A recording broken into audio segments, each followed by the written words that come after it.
Hey, and today I want to talk about a little project that I've been working on over the course of about 3 months. So, I started this ministry project called Another Chance, and basically what it is a homeless ministry that is based in Columbia, South Carolina, that is sole purpose is making sure that everyone is loved, seen, and heard.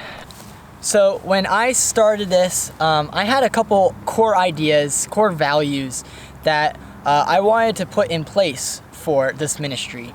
And I'm just going to read them out. So the first one is, we believe that every single individual is worthy to be loved, seen, heard, and provided with their basic needs.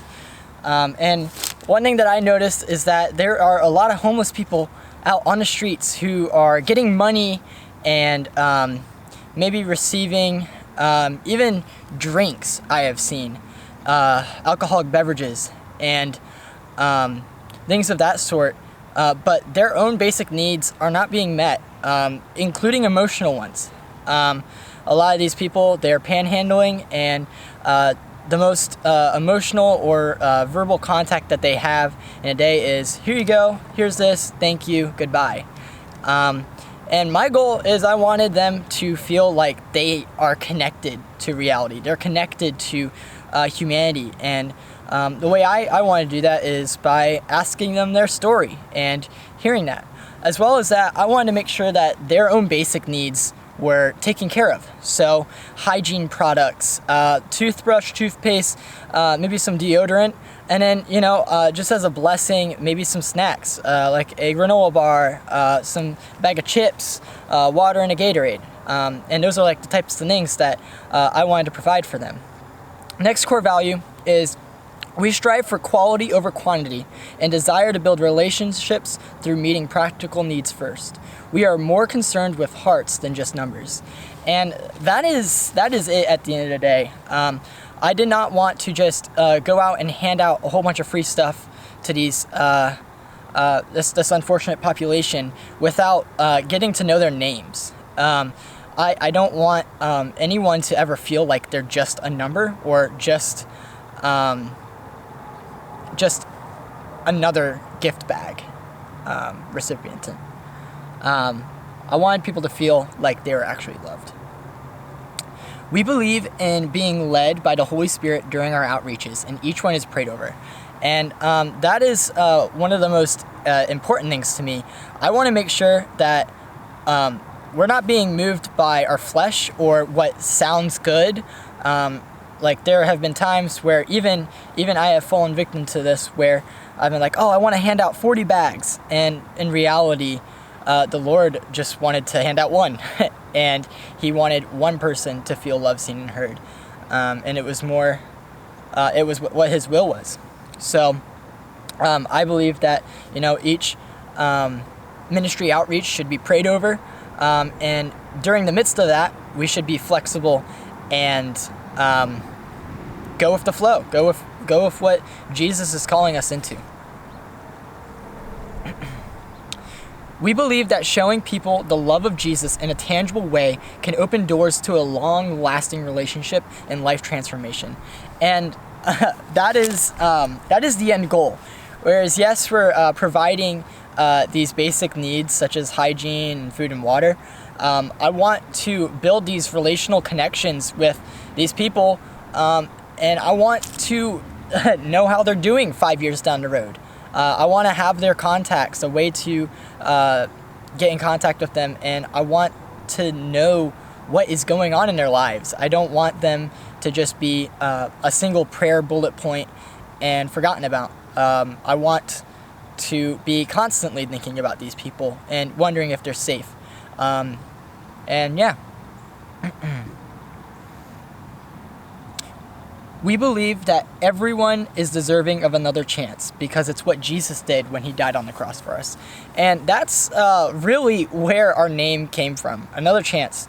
I want to give these people another chance because that's exactly what Jesus would do. Jesus would never look down at a drug addict and say, oh, I'm not going to forgive you because you're going to go out and do more drugs. Or He's not gonna not forgive one who has made mistakes in their life. He's going to constantly forgive. And that's like even a principle that he laid out in the Gospels, where the disciples asked, how many times shall we forgive a brother? And he said, 7 times 70. And he meant to just constantly forgive.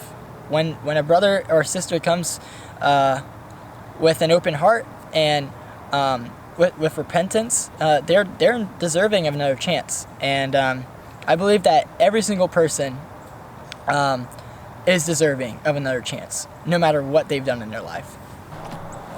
So now I want to talk about what I achieved. A lot has happened in the course of just 3 months. So the first step was creating these another chance bags, and I went to Sam's Club, got a massive cart, and just started filling it with the things that I knew that these people would need. So those things include a toothbrush, toothpaste, deodorant, a water bottle, a Gatorade bottle, a bag of Lay's chips. There is a granola bar and some cheese crackers, and then some peppermints. And I wanted these people to have their basic needs met first and foremost. So I created these bags, and I have a massive stockpile, and I even have the ability to make about 35 more bags as of right now. The next big thing was setting up a PayPal account. Now, there's 2 reasons I did this. I wanted to, one, separate all the finances that were coming in. So I don't want my personal finances to be attached to the organization, because I want accountability, and I don't want to be spending money that isn't mine. And the other reason was for donations. I wanted a quick and easy donation link set up for there, and PayPal made that very easy. So after I set up the PayPal page, I set up a social media page on Facebook and Instagram and started sharing photos and reaching out for support, whether that is volunteers or finances. After all that was set, I set up my first outreach date, and we did it in the 5 Points area of Columbia, which is a party district in downtown Columbia, but it's also a hotspot for homeless in the area. And what we did was we went and we had an outreach. I made 4 guys bags and 4 girls bags, and with the expectation that I was gonna give them all away and I was gonna need more. But that simply did not happen. We ran into an alumni of SCSL, and she actually bumped into another homeless person and wanted to give them a bag, because we got into a conversation talking to her about like the ministry that we were doing. So we ended up giving her a bag, and she gave it to the man who was in need of it, and that was really cool. And we actually got connected with another guy who was doing ministry and praying over this man as well, and now I have his phone number too for future outreaches. And then after that, we decided to drive around and just scope out the area and see if there's any homeless people around, and we kind of just did drive-by outreach. We drove around, and we eventually found a man who was sitting in a local park, and we went up to him, approached him, and asked him his name. He didn't feel comfortable giving us his real name, and that's where he said that he likes to go by a car wash. So that was my first interaction with him, and we offered him some supplies. We offered him another chance bag, and we gave that to him, but we also had this amazing conversation with him that lasted probably about an hour. And he talked about his life story, how he's ended up on the streets, and just the unfortunate parts of his story, and how he is planning to get out of it. And it was a really cool and enlightening conversation, and it made me realize that there was a lot more to a homeless person's life than just being homeless. So there was a lot that I learned doing this ministry project. First thing first, gaining donations and finding volunteers was the most difficult part of the ministry. A lot of people were unavailable or called out at the last minute, and it made it hard to have the picture perfect outreach that I had in my head. But I do believe that it went exactly how God intended it to. The other thing that I learned, specifically talking to Car Wash, is that downtown Columbia has a lot of gang violence and a lot of crime that I didn't even expect to be there. Columbia, South Carolina is a college town, and with that I thought it was just going to be a whole bunch of college students and their parents and just older people. But in reality, there is a lot of lower income families in the area, and there's also a lot of gang violence. And it was something that I heard about, but actually meeting a person who was personally affected by it kind of changed my perspective and made things a lot more real. It made the world a lot smaller.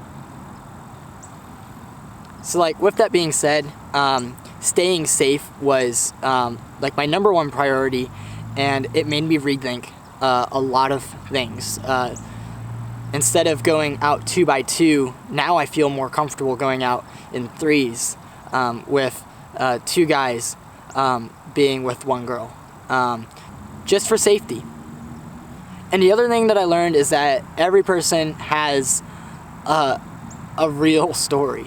The man that I met, Car Wash, he has forever changed my life and my perspective on things. He had his unfortunate things go on in his life, and it caused him to end up in the place that he's at now. But his heart for God even blew me away. The fact that he is a born-again Christian and he prays every single day, and his obedience and willingness to climb out of the pit that he's in blows me away as well. It also made me realize that most people have good intentions. They just have addictions or shortcomings that make it difficult for them to be in the place that they wanted to be. But they're nice people. They're really nice people, and they just need love. So with these challenges being stated, there are a couple things that I see for the future of Another Chance. One thing is, the ministry isn't stopping here. This was a fun ministry project, and I'm glad I did it, and I'm glad I chose this for my practicum assignment, but it isn't stopping here. I still feel a call towards this outreach program, and I want to continue it. And with that being said, I want to expand the assets of Another Chance and expand the outreach that we are doing. One is, I want to start giving away clothes, whether that's socks, underwear, jackets, joggers, things to keep people warm, especially in the winter time, and then new socks and underwear for when it gets really sweaty in the summertime. The other thing is, I will be moving away from Columbia, South Carolina, at some point in the near future. So I plan on actually moving Another Chance to Newport Richey, Florida, which is where the ministry is going to continue. And when I get to Newport Richey, my next big goal is reaching out to a church who is willing to donate time and money to the Another Chance cause. I think it would help out with the financial and the volunteer issue roadblock that I ran into this semester. But I also want more people to be involved in this outreach because it's a big part of my heart, and I also believe it's a big part of Jesus' heart. So thank you for joining me on this journey of my Another Chance ministry. It has been so much fun in this semester, and I cannot wait to continue it next. Thank you.